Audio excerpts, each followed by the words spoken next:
cuffs are off, man. Get right. Too many left in these leagues, but I ain't gonna leave. I'ma get right. Get right. Down to the bottom and scratch it for all the... Hey everybody, Adam Rank here. What's up everybody? It's Marcus Grant. This is AJ Dillon of the Green Bay Packers. I got to give a shout out to y'all at Get Right Fantasy. If you are not subscribed, what are you waiting for? You want to lose your league? Our league. Check out the Get Right Fantasy Network. You got to get right with the Get Right Fantasy Network. And best of luck with your podcast. Appreciate the support. And you're tuned in to watch my boys at Get Right Fantasy Network. Get you right. Enjoy the show. But I tune in every Friday. Strategies provided, I will lock in every way. So go and roll your sleeves up. Yeah, go roll your sleeves up. And I'm getting down, cause I roll my sleeves up. And I'm getting right, cause I roll my sleeves up. What up? What up? What up, world? We are back for part 2 of Start Sit here on Get Right Fantasy Network. I'm here with my boy Phil from the Extra Point, and we are here to take you guys through the remaining games here on the Sunday slate. And I think we have the Monday Night Football game in our slate here as well too. So we'll get to that. Of course, we'll get to your live Start Sit questions as well. So make sure you guys drop those in the chat, get them going as well. We do have the super chats going on as well too. That'll get us to you guys right away. So yeah, that's all we're doing tonight, man. We're taking the rest of those games. We'll get those live Q&A towards the end. So make sure you stick around. We will have those timestamps in the description as well. So Phil, why don't you tell the folks just real quick, because I'm sure they went over it in the other show, but what this slate is here for the week for us. Yeah, let's do it. Mondays, 9 p.m. You're going to have Rasta and Frank host an Overreaction Monday show, week 1 recap, talking about waiver ads for week 2. Tuesdays, make sure you check out our boy Tycoon. He hosts the Fantasy Boardroom, 7 p.m. Wednesday, Rasta and Frank back at 9 p.m. Roster management, trade talk show, talking about buy, sell, hold targets. And then, on Thursdays, it's your boy. Come hang out at 4 p.m. I will host the Extra Point, leading you right up to Thursday Night Football. We'll get into some prop bets. We'll get into some DFS lineups. Make sure that if you are playing on Underdog, if you're playing on some of the other platforms, making sure that you guys have the best opportunity to make some money. For sure. And just like we're doing here tonight, we're going to have part 1 and part 2 of our Start Sit just to help us out, so it's not us going for 3 or 4 hours total. So far, it seemed to be working out pretty cool. So we'll see how we get through this. We'll be back here Sunday morning, or at least Classic Mike will, at 8 a.m. Pacific, and what is that, 11 p.m. or I'm sorry, 8 a.m. Pacific, 11 a.m. Eastern, to do our active and inactive list. There will be some guys here that we go through that we may not have all the information if they're starting or sitting, like AJ Brown, who popped up on the injury report today with the hammy, which was terrible. I don't know if you even saw that, Phil. You were on the plane. I did. So we'll get into that. And then, of course, we'll go over some DFS, casual DFS lineups, and, of course, taking your questions there. So, again, make sure you guys are hitting that subscribe button for us as we try to climb and hit that 1.3 thousand subscribers. We really do appreciate it for you guys. And like I mentioned earlier, just make sure you guys check out those timestamps in the description so that you can jump from game to game. And, of course, make sure you subscribe to my boy over here. His links right there. And of course, all the links are down in the description for the Extra Point, for the Tavern, for the Fantasy Boardroom. All can be found here on Get Right Fantasy Network. But make sure you guys go throw them a sub as well too. And why don't you, are you just ready to get our sleeves rolled up, man, and get into these games? I had short sleeves on tonight, baby. Let's go. Oh, just cut off. We're going straight cut off, like Tank. Like by the end of this show, like Phil's not even gonna have his shirt on. It's gonna be crazy. All right, man. Let's do this thing, man. Let's just get right into it. Game 1 on our slate here is going to be Raiders at the Ravens. We have Baltimore coming in at 8.5-point favorites with a 41.5-point over-under. So a couple guys that, I want to discuss here in this game. Let's start with Devontae Adams, man. What are we doing with Devontae here this week? You're playing him. I think at the end of the day, you just have to understand the ceiling could be a little lower with Gardner Minshew, but he's the guy. If there is a chance for them to score through the air, he should be the target monster. I think at the end of it all, you just have to take what you get from him, but I don't see a reason why he's not in your lineup. Yeah, I mean, there's some guys, man. My initial, thought process with him, I do have him a little down here as my wide receiver 29 right now. Maybe I'll scoot him up here a little more. I mean, that's still definitely, flex worthy. Most likely, though, like you said, you're going to have to start him because of where you drafted him, unless you have some better options. So if you do have any of those questions, drop them in the chat for us. But yeah, I mean, other than that, I gotta, I mean, I guess you gotta roll with them, but at the end of the day, if I have some other options, I kind of want to see still a little more from this offense. So sticking on the Raiders side of the ball, what do you think about Brock Bowers dealing with that foot injury? Looks like he'll probably be active here this week. Had some good usage last week. Is he kind of a must start, or trying to find a way to get him in your lineup here?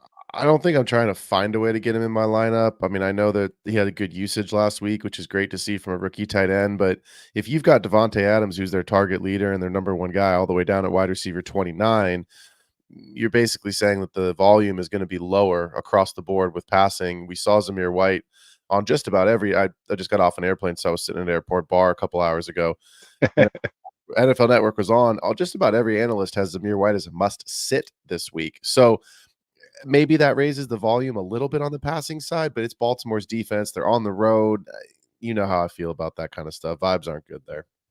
Yeah, I mean, I have him as my tight end, just 9. I mean, maybe I'll probably put Isaiah Likely ahead of him, who I have as my tight end 10 right now. It's so thin at tight end. Like, I think you could just kind of have to, if there's going to be volume, like he's going to get it.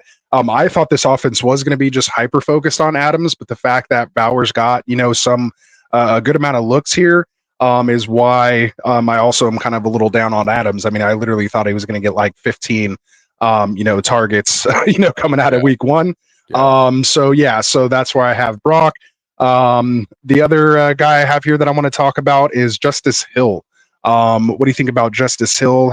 Looks like he is the third down role. He is going to be worked in, was, playing on the first series last week. Where do you have him as a starter or sit this week? I think you can flex him. I said this last week, right? Like I liked the usage that I saw. He looks very relevant. If you took the touchdown away from Derrick Henry last week, it wasn't a good week. And we said this all preseason leading up to week 1. Derrick Henry is going to be a touchdown volume play. If he doesn't get the touchdown, you're going to be disappointed. And I think what the Ravens showed last week is they're probably going to be using Hill a lot more. I expect this to be a very positive game script for the Ravens. So I think you'll see even more Justice Hill because they probably want to rest Henry. I don't see the Raiders being able to keep up in this game. So, I think it's a flex play. Yeah, I mean, I have him down here as I have him kind of in that RB. I have him at RB 32. Kind of in that like flex range. The only thing I'm kind of worried about in this one is, like you mentioned, if if it does kind of, I mean, not really be a shootout, being a passing back, if they can kind of just run it out with Henry and give him 22 touches or something like that. That's kind of the thing I'm a little worried about. Whereas, of course, we saw a lot of usage when they were going up against the Chiefs, of course, because they were passing a lot. So I'm kind of, mixed feelings about him, which is why I want to discuss it and kind of see where you were at with him. But yeah, so, if you really need to flex him, and again, this is more in half and full PPR leagues. If it was, non-PPR, he'd be easily in the 40s for me as well. Just to put this out there, people know this, but Kenneth KW3 is doubtful this week. And if you don't have Charbonnet, he's obviously not on your waiver wire. CMC's not playing. He's already been ruled out if you didn't get Jordan Mason off the waiver. So I mean, like, if you have those guys and you don't have their backup handcuffs, I don't dislike Justice Hill if that's a route that you could go in your rosters. There you go. So yeah, the last guy I kind of have here, because I think the other guys here are pretty much either starts or sit. But another guy I want to talk about is Isaiah Likely, coming off the big game last week, obviously tied in 1 overall so far. So where do you have Likely? I mean, I know we're not sitting Andrews, but do you think there's an opportunity for both of them to eat here? I do. I don't think you mentioned it already, right? It's probably not a shootout. You're not going against the Chiefs like you were in week 1. So the volume, what was it, 10 catches for 109 and a touch, right? If my memory's 111 right. or something like that. Yeah. So, yeah. But I mean, it's just an incredible stat line. We talked about it all summer. And then obviously in week 1, who is the Ravens wide receiver 2? Isaiah Likely. Isaiah Likely, right? And so I do think you can see more 12 personnel from them. So, Right. you know, Zay Flowers. I just put, that's how tired I'm getting. There you go. I like it. Zowers. It's a good nickname for him. I like it. Zay Flowers, obviously their guy, and then Andrews. You know, just a rough week. Obviously coming off some injuries, some stuff in the preseason. I think they're going to play more 12 personnel, and I think you can put Likely in there. I obviously wouldn't play him and Andrews together. But I think if you're thin, you know, if you completely punted the tight end position, or you know, you've just happened to have him pick him up off the waiver wire preseason, expect a lower ceiling. But I think he could still end up getting 4 or 5 targets, and if that turns into 50 yards, and one of those is the touchdown, it's another great week for you. He's going to be top 5 if you score a touchdown for sure. Yeah, but yeah, I mean, just with those 4 catches might do it enough. Yep. For sure. So those kind of guys I had to discuss. I have must starts, of course, as Lamar, Derrick Henry, Flowers coming off 10 targets. And then Mark Andrews, like we talked about. I have Minshew's, Zamir White, Madison, Myers, Tucker, basically everybody else. Mayer, Bateman, Algor, all as sits. Anyone there that you disagree with, or you ready to move on? Let's move on. All right, let's do it. Make sure you guys drop those chats or any questions you have in the chat. If you shoot us a super chat, we will get to it right away. Otherwise, we will get to those questions when we get to the live Q&A segment. We're going to do 4 games, and then we'll have a little mini Q&A section just for those folks that are here watching. And then we'll do the other 4 games and then finish off with all the rest of the questions at the end.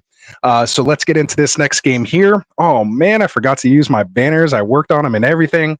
Well, we're not going to have the banner for the first one, but here we go. Saints. I forgot to remind you, so that's my fault. It's all good, man. We're still getting the flow of it, man. It's just week 2, right? It's week 2. So we have Saints at Cowboys. We have Dallas coming in favored by 6 with a 46.5 point over-under.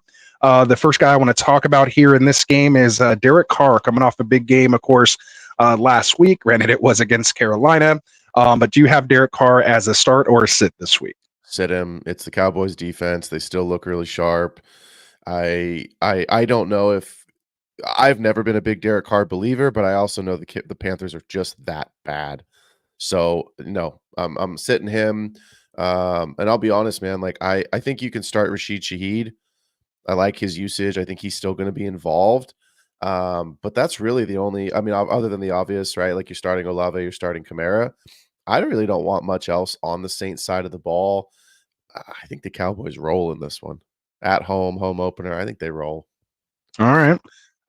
Just real quickly, Shaheed, then you have him as a sit, or you think he can find a way to get behind this, especially if they have, if they're, rolling coverage maybe over to Olave. Obviously, Diggs probably is going to be on Olave. Is there a chance for Shaheed to score here in this one? I think Shaheed's a flex play this week because of that, right? Same. Diggs on Olave. And then I also think, like I just said, I think the Cowboys roll, so they're going to be chasing the game.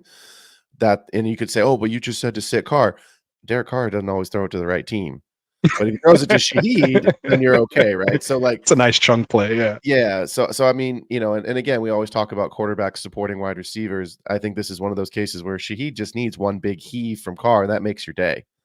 Right. He needs a 60, 70-yard touchdown, and there's your 13 fantasy points, and you're set. So yeah, yep. I would flex him in this game, especially if they're chasing it. For sure. I have him in that flex range as well. What about Taysom Hill? I have him as my tight end 12 in this one.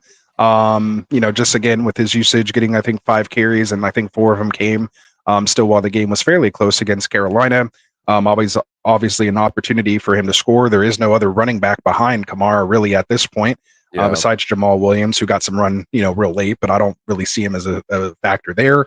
Are you starting or sitting Taysom Hill given the landscape of tight end? I'm sitting him, and I think there's I understand the landscape of tight end, but look, most people either went and got a punt option like a Pat Freiermuth, a Dalton Schultz late, who I would still start over him, or they went tight end, premium, and they went and grabbed a Kelsey or an Andrews, and obviously you're starting, those guys. McBride's already played this week. Excuse me, not McBride. Kincaid's already played this week. McBride, right. Obviously another high-end tight end. So, no, I'm out on Hill. All right. So what about the other tight end in this game, Juwan Johnson, or on that team? Juwan Johnson, he saw some good usage last week. Found the end zone. We've seen him, be productive, kind of a safety blanket with Derek Carr. So Juwan Johnson, you get him in your lineup? It's just so touchdown dependent. I think the advantage of this is you probably think that the Cowboys are rolling, so the Saints are going to be chasing it. But what if that passing touchdown goes to Kamara? What if it goes? What if we're wrong and it goes to Taysom Hill? You know what I mean? So it's just so thin. There's just not enough volume for me to feel okay. And it's just 100%, not 100%. It's 99% touchdown dependent. And I don't want to be sitting there, with a minute 12 in the fourth going, okay, this is the last chance, Juwan, or I'm getting 2 points here. Right. I don't want to deal with that. Makes sense. I have him kind of just outside of Sid too. I actually have him and Hill back to back at 12 and 13. So pick your poison. Again, it's tight end position, so you got to throw somebody in there at this point.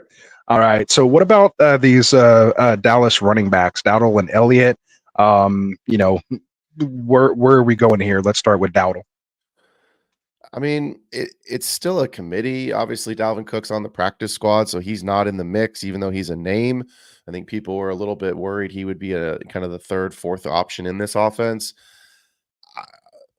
I can see a world where Dowdle could be a flex play simply because if the Cowboys are running away with it, they run the ball and run the clock out. But then you could also say Zeke could be in that position. So again, in these committee situations, unless it's a clear defined role, if this guy's the first and second down guy, this guy's the third down guy. We just talked about Justice Hill being the pass catcher in the previous game.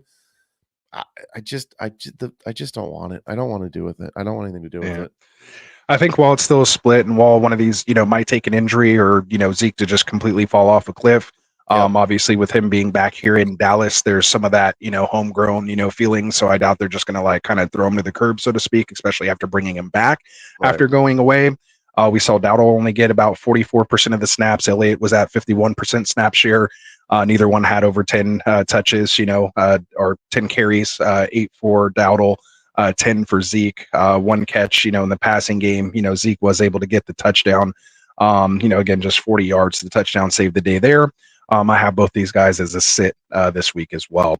Yeah. What about Brandon Cooks, actually, though? Brandon Cooks. I have him as a sneaky start this week, with Lattimore, kind of banged up in the secondary for the Saints. I still think Cooks might be able to find his way into the end zone. I mean, I think he scored in 7 of their 8 home games last year. Just very comfortable there. Dak trusts him. I have him as sit. As a start? What about you? I have him as a flex. Obviously, CD's going to get the volume. He's the alpha. But again, what if he doesn't get the touchdown and the touchdown goes to Cooks? So to me, I think that's an interesting kind of where do you go if you're Dak? We say that it's a running back by committee. He can't run. He's not going to. So I think when you look at this game, the over-under obviously has been it's actually been bet up a point, if that's right, on our sheet. So 46.5, it's good. I haven't looked at the game implied totals. I just got off an airplane 2 hours ago. I think that should be correct. I did these just a couple hours ago, but you never know. So the Cowboys are probably 23.5, 24 points of that implied team total, or their implied team total of that over-under. I think you can flex Cooks. Obviously, you're starting CD, but outside of the two, with Ferg out this week, if there is a passing option, I think it does go to Cooks with Ferguson being doubtful with the knee injury or the knee sprain. I think it is. Yep. And I have him, in that flex range as well, in the 30s. As far as my rankings, I think he's around 32, 33, somewhere there. I'm actually starting him ahead of guys like Neighbors, Keenan Allen, and even Tank Dell going up against that tough Chicago defense. Brandon Cooks. Those are the guys that I had down here to discuss. I have my must starts as Dak, Lamb, Kamara, Olave in this game. I have the sits as Jamal Williams, Cedric Wilson, Tolbert, and then Ferguson, of course, is doubtful here with his knee. So we'll see how that goes. I mean, Schoonmaker, if Ferguson is out, do we see anything there, or are you just passing on the Cowboys tight end at this point? I'm passing on that. Yeah, there it is. I'm playing Cooks. There it is. All right, so we will move on here. We'll get to the next game here, which is going to be Browns at Jaguars. All right, let me redo that here.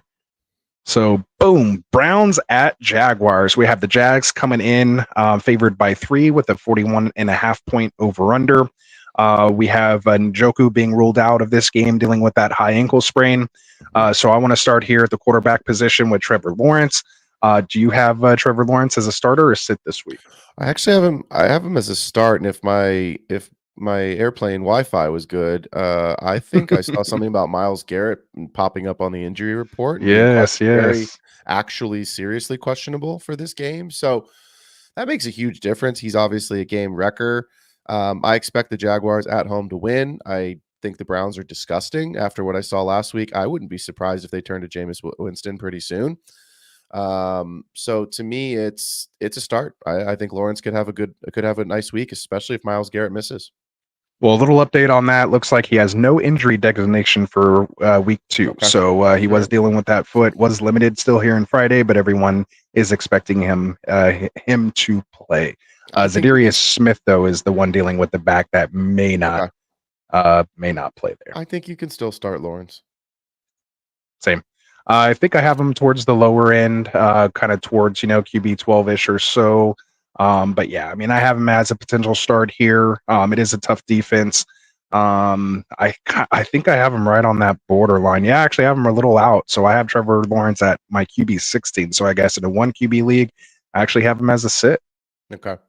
Got guys like Baker. I had Tua, ahead of him, Burrow, Prescott, Stroud, Stafford. Geez. I think is going to be good, but I have him ahead of guys like Caleb, Geno, and Herbert.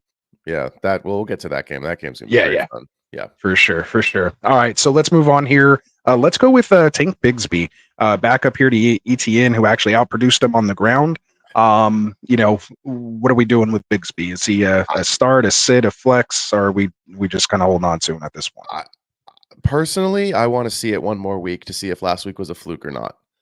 I understand if you want to give him a spot, a flex, one of your flex spots. I get it. I think it's probably a closer game than people are expecting. I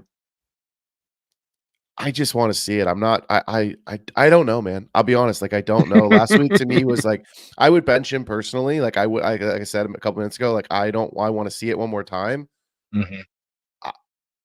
I just don't know if it was an outlier week or whether this is a trend, and we should, if this is something we really do need to pay attention to. So, I think if you're hurting, throw him in your flex spot. If you can afford to bench him, I would leave him out. Yeah, I have him as my RB 39, so I have him as a sit. He still only played 32% of the snaps. This is a tough defense here, again, especially with Garrett being active here, and I think it's ET. I mean, I'm just a big ETN fan anyway, so maybe there is a little fog in those glasses, so to speak, that I just don't want to see Bigsby be a thing. Yeah. So yeah, right now I have him as a sit. I want to see more. So let's talk about these Jacksonville wide receivers. We have Christian Kirk and Brian Thomas Jr. Where do you kind of have these guys? Do you have them as starts this week going up against this kind of stingy Browns secondary? Fire up BTJ. That one's an easy start for me. I'm sitting Christian Kirk. I mean, 4 targets, 1 catch, 30 yards. And Miami's defense sucks. So last week was horrifying. He played 72% snaps. So I'm sitting him. I think BTJ, yes, he caught the touchdown, but even still, he out-targeted him. So give me BTJ as a start. Give me Evan Ingram, obviously, as a start. And I'm sitting Christian Kirk. I just put him. I just set a couple lineups extra right before the show. I just took him out of a flex spot. Yeah, I still kind of have them on that borderline flex. I have these guys kind of back to back. I keep switching them. I have them as my wide receivers 36 and 37. Not sure which way to go with them. I probably will find a way to get them in my lineup. I mean, I haven't drafted both of them on any team. But if I do have one of them, they probably are going to be my flex. But like you said, I mean, he's still not playing a full-time role, 72% of the snaps. He was dealing with that. Wasn't he dealing with like an ankle injury or something like that kind of coming into the year? So I think that maybe could have a lot to do with it. But the connection with Trevor Lawrence is there. We've seen it. We've seen him produce at high numbers. I'm not giving up on him yet. I like you said, you like Lawrence starting. I mean, he has the ability to get him the ball. They could just be trying to figure things out. So again, 36, 37. I basically kind of have him and BTJ as the same guy. Yeah. Just last ditch kind of flex spot there. What about Gabe Davis? Nope. You know how I feel about Gabe Davis. All right, simple enough. I have him as a sit as well. In this one, he's a best ball guy, which is our take on Gabe Davis. I'll put it to you like this, Rasta. Unless one of the wide receivers gets injured, I'm pretty much going to be out on starting Gabe Davis unless there's like a clear path for the rest of the season. He's a best ball guy. Yeah, I have him down way at wide receiver 55, man. I mean, I'm playing guys like DeMarcus Robinson, Alec Pearson, Mitchell, and Dortch and Hopkins ahead of him. So, okay, all right. So we'll get into that. All right, so let's flip over the other side of the ball here. Let's talk about some of these Browns guys. Amari Cooper didn't have the greatest game last week. Just barely missed a nice long touchdown there. What do you think about Amari Cooper? Here's what I think. You have to start him because of where you drafted him. I don't want to start him because Deshaun Watson is atrocious. So it's less about waiting for Winston. Yeah, I mean it is, and it's less about Amari Cooper and the matchup and the talent. It's more about it's like Malik Neighbors. The quarterback is going to absolutely sink him. And sure, if Winston Winston. See, I'm already saying Winston. See what you got me doing? If whatever his massage boy over there, if he can make 2 or 3 good throws to Cooper, Watson, thank you. Then yeah, fine, sure. But did you watch the game? Because I did. Yeah. It was awful. So I think if you start Amari Cooper, don't watch the game and just hope and pray that you get a nice box score later on. But I'm fading it. I don't like it. And I just, man, the Browns are, give me all the Jerome Ford I can get. And that's really the end of where I want to be with the Browns this week. For sure. Yeah. I mean, Cooper playing 95% of the snaps, 9 targets. You like seeing that. But yeah, just the 2 catches for 16 yards is brutal. So we need better quarterback play there. At least the designs are going towards them. We just need better quarterback play. So let's go Winston. Fire him up here soon. Fire him up. All right. So obviously, with that kind of take, if we're even that iffy on Cooper, Jerry Jeudy was the one who actually caught the touchdown last week. But is that a little bit of fool's gold? I have him as a sit myself personally. I think that would have been whoever gets it, great. And if it wasn't their week, then poo-poo. So yeah, I'm out on Jeudy. It's fool's gold, like you said. I actually have Gabe Davis ahead of Jerry Jeudy. I'll play Gabe Davis before I throw Jerry Jeudy in the question. There it is. All right. So with Njoku out, are we even considering Akins at all? No, because of the quarterback play. Like I said, give me Jerome Ford. I think it's a good week for Jerome Ford. He does catch passes out of the backfield. I think he's a volume play. This defense is a sieve for pass catching running backs too. You took it right out of my mouth, right? This is a great week. Sorry. No, perfect. I mean, it need to be said. I think this is a really strong week for Jerome Ford. I know people that were. I know you have a lot of him. I've got a couple shares of him, obviously, in redraft. I was stoked for last week. It didn't quite go the way we were hoping for from a ceiling perspective. I think this is a really good week for him. I think it's a strong play this week. Yeah, absolutely. I have Ford as my RB17 this week. There's even a couple guys I'm still debating if I want to put them ahead of, like Rashad White and Kamara. But there's just other guys I think are just in better situations or just better talent, so to speak, that I have ahead of them, like Brian Robinson, J.K. Dobbins, Jordan Mason. So I can't get them like too much higher, but I have them as a strong RB2, here this week, a very strong RB2 play. All right. So again, must starts are Ford, like we talked about. You're starting ETN, you're starting Evan Ingram. Yep. And I have my must sits as Watson. We're not starting Pierre Strong or Elijah Moore, or anyone else in this game. You good with that? Good with that. All right, man, let's move on. We're powering through it. And again, we see you guys' chats there. We will get to them here. Actually, after this game, we'll go through a couple. So if you want to kind of take a look out for some of the chats or some of the questions there, Phil, that we can get to when we go through our break here really quick.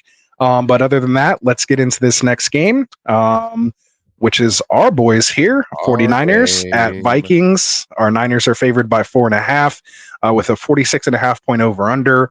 Obviously, the big news here today, CMC being ruled out, possible IR candidate.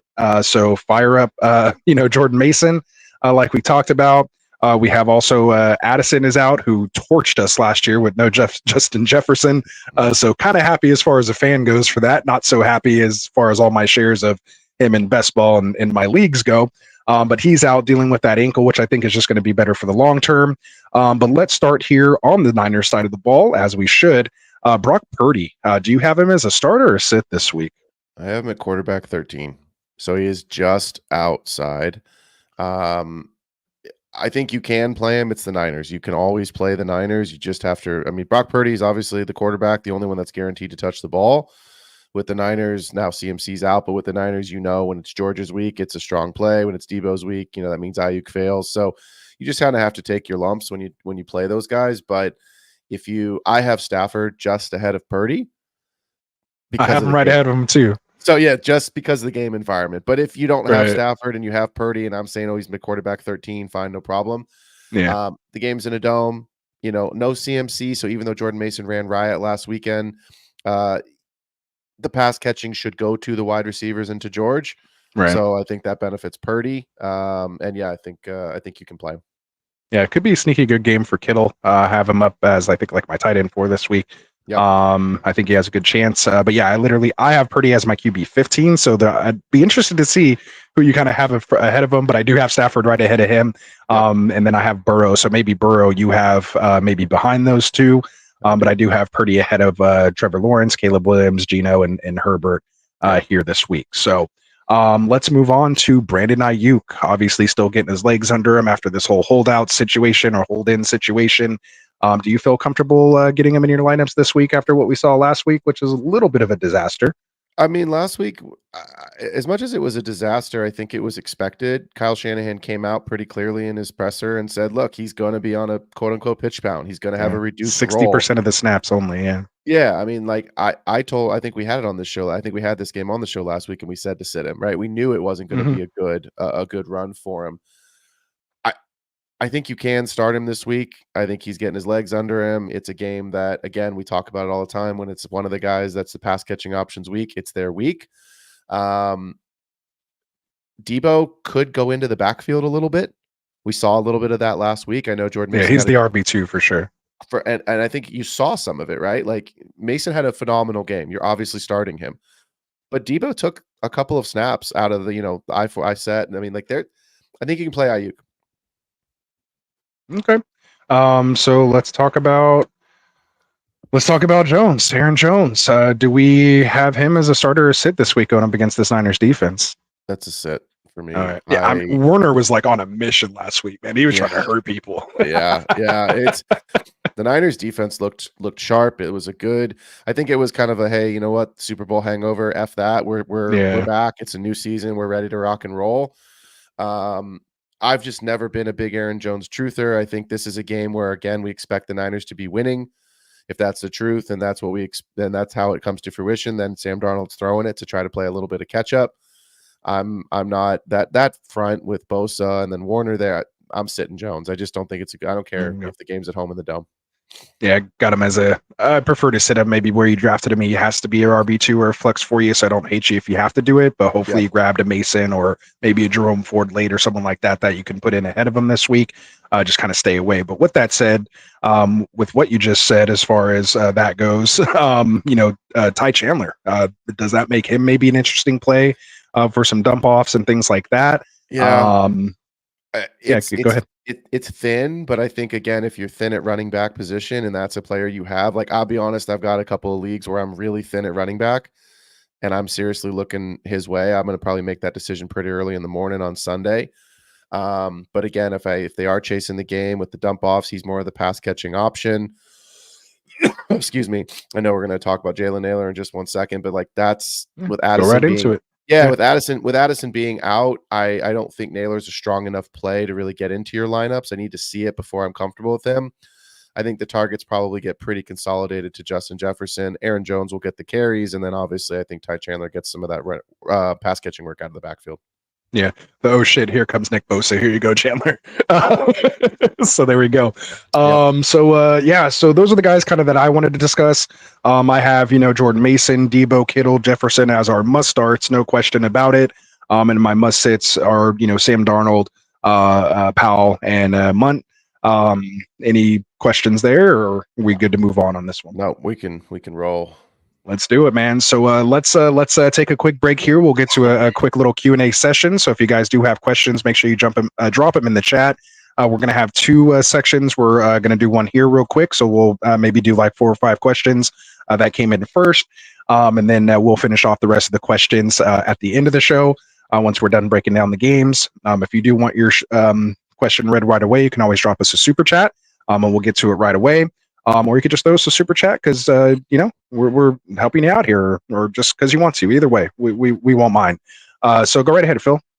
Yeah, John Nickel, non-PPR, so standard league. Not a ton of people playing in standard league. So if you are, this will be a great one for you. Obviously, point per 10 yards, extra 6 for a 40-plus touchdown. Dang. Start 2, Pacheco, Stevenson, Mason. Rost, I'll let you go first because this is a pretty easy one for me. But where do you lean here? Pacheco, Mason. I mean, that's for me pretty easy there. Yep. I'm with you on that. Patriots are just a team I just don't want I don't want to be in. There you go. You got another one? I do really quickly. It's kind of up here. Give me 1 second. It looks like maybe there's a possibility here to trade CMC to get Bijan and another piece. I'm not sure. There's maybe some back and forth chatter in the chat here of like what that additional piece would be. If Bijan is a part of a trade for CMC, if you can trade CMC away to get Bijan in plus a piece, I'm doing that in a heartbeat. Yeah. CMC's, I don't know if he's going to go on IR, but he's already not played the first 2 weeks. The Niners, similar to other teams, with Travis Kelce, we talk about the Chiefs a lot, like, oh, Travis Kelce had a terrible week. Travis Kelce's job is not to win you fantasy games anymore. His job is to win the Super Bowl for the Chiefs, and that's what they're going to use him for. Christian McCaffrey's job is to win the Super Bowl for the 49ers. So if I can get Bijan plus for CMC, I'm smashing accept. There you go. Let's see. And I pretty much agree. And if it's specifically out of those wide receivers, even though I'm not really big on Pittman, I'd probably go Pittman. Just because, like you said, I don't want to double up and go London and Bijan. But yeah, I would do that for sure. Let's see. And then shout out to Victorious, man. Love that he's always out here with us saying 2 games in and A-Chan's overall RB1 season. Let's go. So he called it. He was preaching that all the way. Appreciate you letting me know there was no audio there as well, too. Same thing with Joe here as well. I forgot to change the banner to the A-Chan to the moon, baby. A-Chan to the moon, right? After yesterday. There it is. So we got another one here. We'll do just a couple more, and then we'll get back to our game breakdowns here. So let's see. Derek says flex Reed or Deontay and full PPR. It's Reed for me. I mean, I know what we saw last week. It could be Christian Watson this week, could be any of the Packers, but your Panthers, Bryce Young. Ugh. Even with Willis, even though they haven't rolled out Love, I mean, I'm still going Reed in this situation, just not feeling this Carolina offense whatsoever at this point.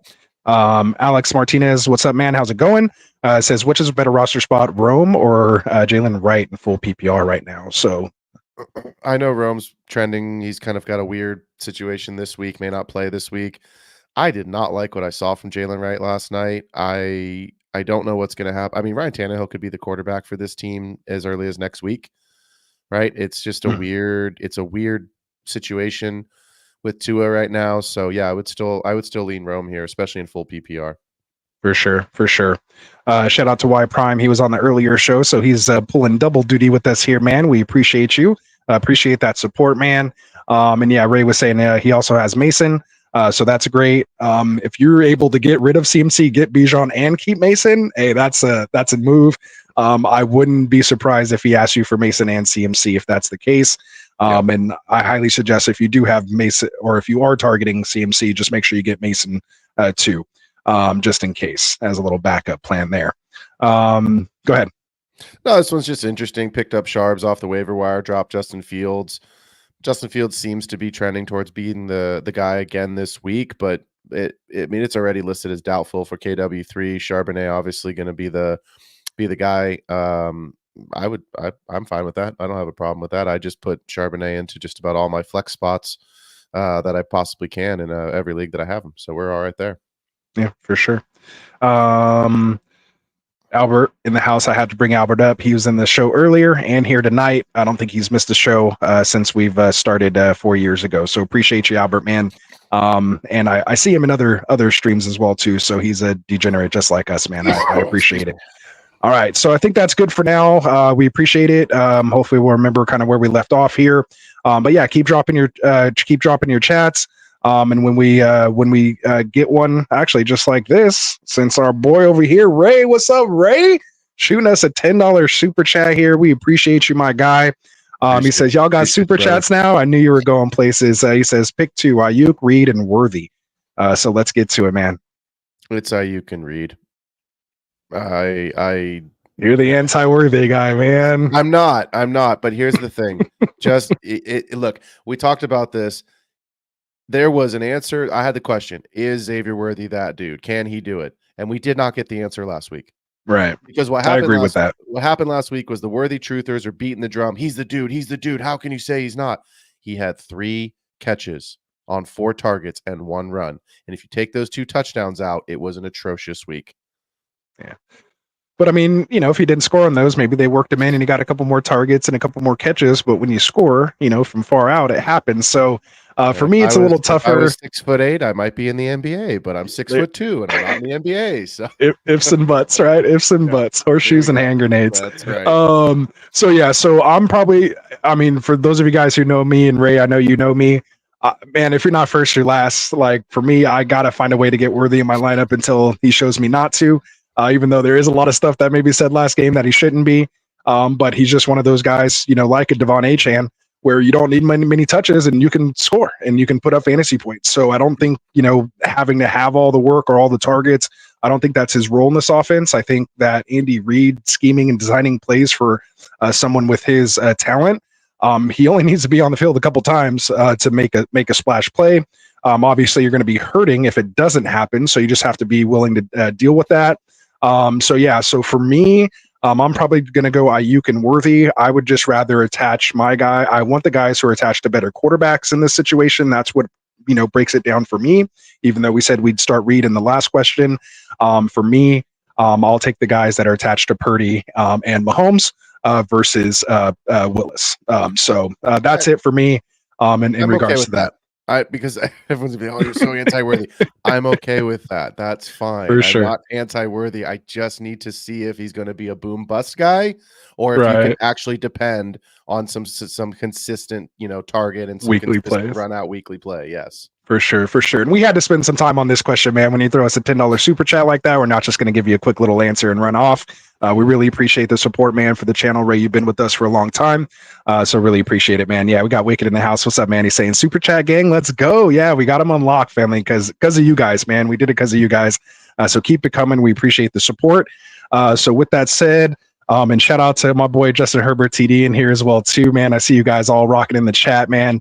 McLevin Muhammad, we see your questions in there. We'll get to them when we get to the next break. So that live Q&A segment was brought to you guys by our boys over at underdogfantasy.com. So for those of you guys who don't know Underdog Fantasy, there is it's a best ball platform, first and foremost, no waivers, no trades, no lineup setting. But now that they are in season and we're not drafting preseason, I love doing their pick'ems. You just pick higher or lower on rushing yards, touchdowns, things like that. Similar to something like this, which is the special they have this week, CeeDee Lamb plus or minus a half a yard. When you do go sign up, make that first deposit using that promo code GetRight, you will get the free pick here as well. In addition to a 50% deposit match up to $1,000 now, man. Look at that. So make sure you guys use that promo code GetRight, man. Take advantage of that bonus cash. Come in here, get into a pick'ems, get into some of their weekly drafts as well too, and have some fun, man. Let us know, and we'll get in there with you guys. So Underdog is where it's at. All right, so let's move on here. We have our next game that we're going to break down. We got 4 more games here. We will go with, let me find my banner, Rams at Cardinals. We have the Cardinals favored by 1 at home, so this is basically a toss-em pick-em-up game here. With a 47.5 point over under. This game would have been way more interesting, even with Puka, of course, who is out, placed on IR, dealing with that knee injury. So let's talk about Stafford. Where do you have Stafford? We kind of mentioned him a little bit, but you have him as a starter. Start them all, baby. No, I'm kidding. I love this game environment. It's in a dome. It's a divisional rival. My brain just went blank. Arizona, thank you, went on the road last week at Buffalo and put up a ton of points in a cross country matchup, which is always difficult to play. Got to remember they played the 10 a.m. game. Right. Which is always hard for West Coast teams with that adjustment to play that early game and go the length of the country. So I think this is, I think we all do, but I think this is a shootout. I'm starting Stafford this week. I think the game goes back and forth. I like the play. I'm starting Robinson as one of my flex players. We talked about it earlier. Yeah. He's the next guy. Yeah, DeMarcus Robinson. Yeah, I was setting some lineups. Cooper Kupp is going to get everything. We know that. But Cooper Kupp would have gotten everything anyway, right? True. Even if Puka was there, it would have been just, who gets more week over week. But the two of them were going to be the two main guys. So I think somebody needs to step up. I love DeMarcus Robinson this week. He was targeted 7 times last week, and he had decent involvement. He was on the field even when Puka was available the first part of the game there. So 4 for 7 last week for 40, 4 for 7 for 42. It's probably a similar stat line this week. I would maybe add 10 to 15 yards on top of that because you expect him to get an extra target or two, which could maybe result in an extra catch. I think it's possible he finds the end zone. I think Colby Parkinson, we talk about tight end being really thin. One, huh? I think Colby Parkinson's really interesting this week too because of obviously you're starting Kyron, but Stafford doesn't run. So if they aren't going to give the ball to Kyron or Corum on the goal line, it could be inside the 5-yard line. Could be a really Higbee was a thing, man. That dude would rip touchdowns. I mean. So this could be it's a little thin because I think he's probably touchdown dependent. I do expect the targets obviously to go to Cooper. I expect them to run, and then I think Robinson will have a nice week. But Colby Parkinson is a sneak. If you need a tight end, is a sneaky tight end this week. Yeah, Ferguson went down, and Njoku. Good game environment for sure. Awesome. The only other guy you didn't mention in that was Ty Johnson. He was kind of a bigger waiver wire ad this week with Puka going down, him and Robinson. Do you think he has any shot at doing anything here this week, or you want to see it first? I want to see it. I understand the reasons to add him. I think when you have an injury to a player like a Puka where you're trying to replace so much volume, Ty Johnson, sure, could he have a role? Yeah. But I expect those targets to go to Cooper. Go with your safety blanket. Go with the guy that Stafford's eaten breakfast with and loves to death. And it's just so easy for me to see where Cooper Kupp just gets everything. And then I liked the involvement of Robinson last week. And I think McVay keeps that momentum going and involves him a little bit more. And then again, as I said, maybe Parkinson catches the touchdown. So I like those 3 guys on the Rams side. Obviously Stafford and Kyron and Cooper Kupp, you're starting those guys. For sure. And just real quick, Ray says 8 likes. Let's get those likes up, man. We got almost 40 people watching right now. We should have almost 40 likes going on. So hit that like button for us. Make sure you guys are subscribed as well too. Let's flip over the other side of the ball. Big player to talk about this week in a starter sit situation. Seen people all over the place. We already talked about it. Or maybe it was in the earlier show that I was watching. I don't know what's happened. But Marvin Harrison Jr. Are we starting or sitting him after that 1 for like 3 or whatever it was last? Well, let me ask you this question. So this is a yes or no. Do you buy into Kyler Murray's comments about my job's not to whatever he said, my job's not to get him the ball, it's the play call or whatever. Do you buy into any of that? I don't know, man. I don't know if he's just kind of playing lip service or what he was doing there. A little iffy. I mean, I'd rather have him not said that. It would have made me feel a little better having not known that. So I'm just going to pretend like maybe I didn't hear it. But I mean, again, just, 6'4", has the pedigree that he has. We've seen the talent. He is attached to a good quarterback. They just got to find themselves, man. With it, I think the play caller will do a better job of designing some stuff with him. I think the problem with Marvin Harrison Jr. was his ADOT, I think, was like at 13 yards or something like that last week, which, Kyler didn't really have that time. The ball was already out before he was hitting 13 yards. So I think they need to do a better job of calling the plays. And maybe that's what Kyler was talking about. Like, let's get this guy involved in some slants, use that big 6'4" frame to just box these guys out on some quick slants. Design up some touches for him as far as some screens and things like that. Just do a better job of getting your number 1 pick involved. And I think he could do much better. And it was 1 for 4 on 3 targets. That's where I was getting the 3 from. But yeah, so I think there's more to come. I think it's a big, buy low opportunity on Harrison if there are people panicking. And he is also a rookie too. So, Kyler has that chemistry with Dortch and with Wilson already from last year when he came back. So, they seem to be more like the safety blankets this week. And so we'll just kind of see what happens. So I'll flip it back to you. So what are your thoughts on Harrison?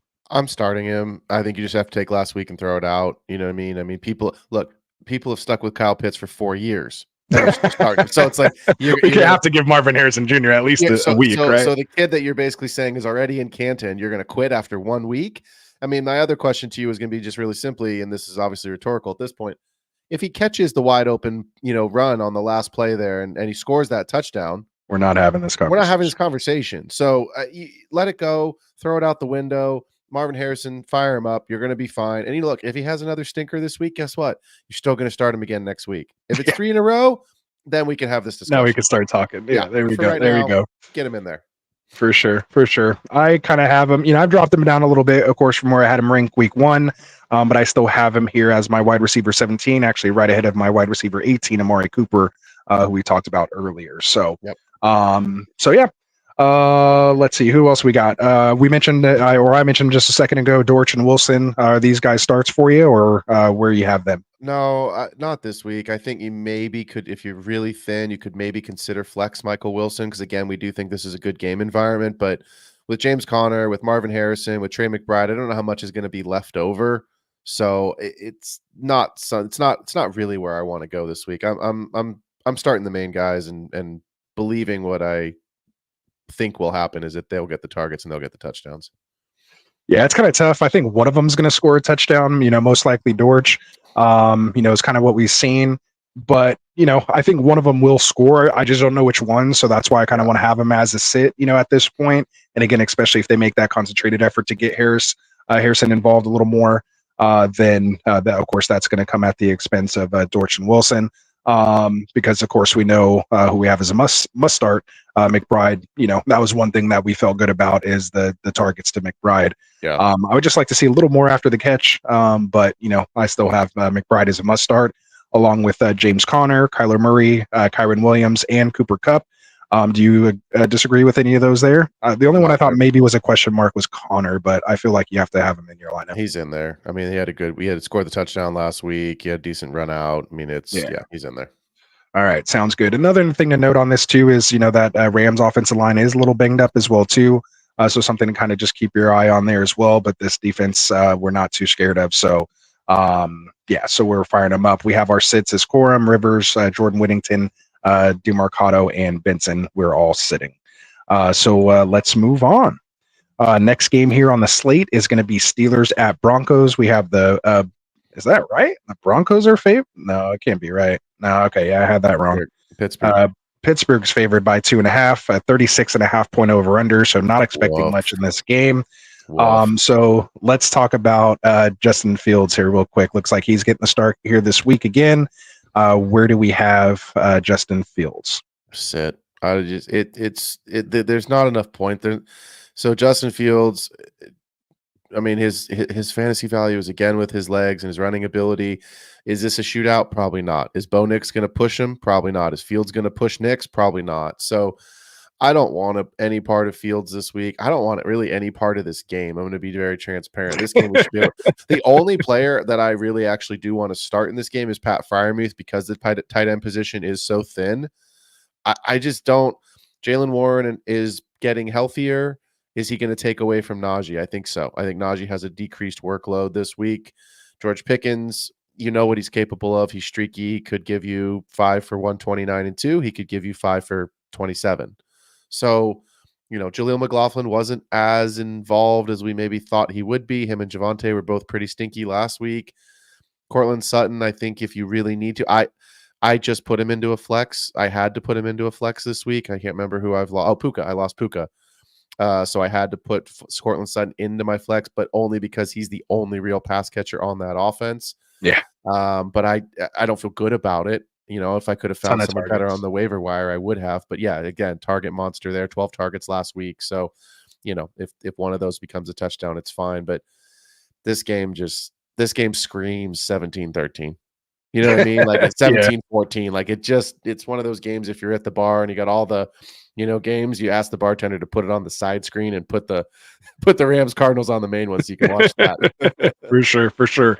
The only thing I want to mention about Fields, just going back to that really quickly, this Broncos defense is susceptible on the ground. So I think there could be some opportunities there for him to run. The only must start I have in this game is Najee because of that as well too. You mentioned a lot of the other guys already. I think the only one we didn't talk about there was Warren. Still working his way back from that injury. Do you have him as a starter or sit this week? Not yet. I mean, if you have to flex him, fine, but I think you need to see it because again, it's less about him and Najee together. We know they can coexist. We saw that last year, RB24, RB20. I think it's more just like how healthy is the hamstring and are they going to ease him in this week and lean on Najee, like you just said, because of the run game, or do they just get it back into more of that, 55-45 kind of split? Okay. And Van Jefferson, Roman Wilson dealing with that ankle, questionable. Cordell Patterson, who actually got some run last week. Good old Arthur Smith. Gotta love it. Bo Nix, Devontae Williams. Yeah. Wendell's, Mims, Dolchich. I'm sitting all those guys this week. Any disagreements there? Nope. Sit them all. All right, let's do it. Appreciate you guys, man. The chat is popping off in there. We do see it. We will get to our next Q&A section here in a moment. If you do want your question answered right away, you can always drop us a super chat. We will get to it immediately. Otherwise, just drop it there, and we will go back during that Q&A section and get to as many of those as we can. So other than that, let's jump into this next game here. We got two more left. This next one is going to be Bengals at Chiefs. Should be a good one. We have the Chiefs coming in favored by 6 with a 48-point over-under. A little lower over-under than I would have thought. Obviously, with no Higgins, he's out or doubtful. I'm expecting him to be out, still dealing with that hamstring. We got the news today. Hollywood Brown's going to be out, going to have surgery. So he'll be out. Obviously for a minimum of 4 games, but based on that surgery, looks like it's more like going to be like a 12-week absence. So with that said, let's talk about Joe Burrow, obviously coming off a bad game. Do you have him as a starter or sit this week? I have him as you have a guy that's injured and you have a game time decision. I have Joe Burrow as a game time decision on Sunday for me of what I want to do. And it's a question of what I believe is going to happen in the game. If the game goes the way I think it's going to go and the Chiefs are up and they're rolling, then you have to start Burrow. If you think it just gets so far out of hand, and it could, I have Joe Burrow as my QB 14 this week. I hated he didn't get it done at home with basically the same lineup he's going to have this week as far as options available to him against the effing Patriots. Right. Now you got Chris Jones in there, who's a game wrecker. You've got no T. Higgins. It puts my brain into a pretzel to say I'm considering sitting Joe Burrow. Like, you can't do that. Yeah. But can you? And I think the answer is, I think you can sit him this week, unless you believe that it's a shootout and they've got to go and get back. The upside is this: Jamar Chase should have more fitness. He's getting more game reps. He's obviously going to get all the targets. He can make 2 plays, and that should make Burrow's week, right? But I think the Chiefs roll. The Bengals looked awful. Yeah. I mean, they looked really bad. It's tough. We kind of have him at about the same spot. I have him as my QB 13 right now, so just outside of starter. Like Baker Mayfield, Jaden Daniels are guys that, leapfrogged him this week for me. I did have 2 ahead of him as well. And I, got to have Dak ahead of him and CJ Stroud, so I just couldn't find anywhere to get him. Now that we're kind of even talking about it as well, too, I have Stafford as 14, like I talked about, and Purdy at 15. I might actually move Joe Burrow back behind those guys. Yep. When kind of push comes to shove, like you said, game time kind of decision. I'm kind of contemplating doing it now. But for now, let's hope, Burrowhead and all this kind of stuff, he is going there. Let's see if he can right the ship over there and have a little get right game, and he and Chase can find the connection. So at least that's what I'm hoping for, man. I'm so invested in Chase and Burrow that I just hope that's what goes on. But let's talk about the running game here with Zach Moss. Are you finding a way to get him or Chase Brown in your lineup?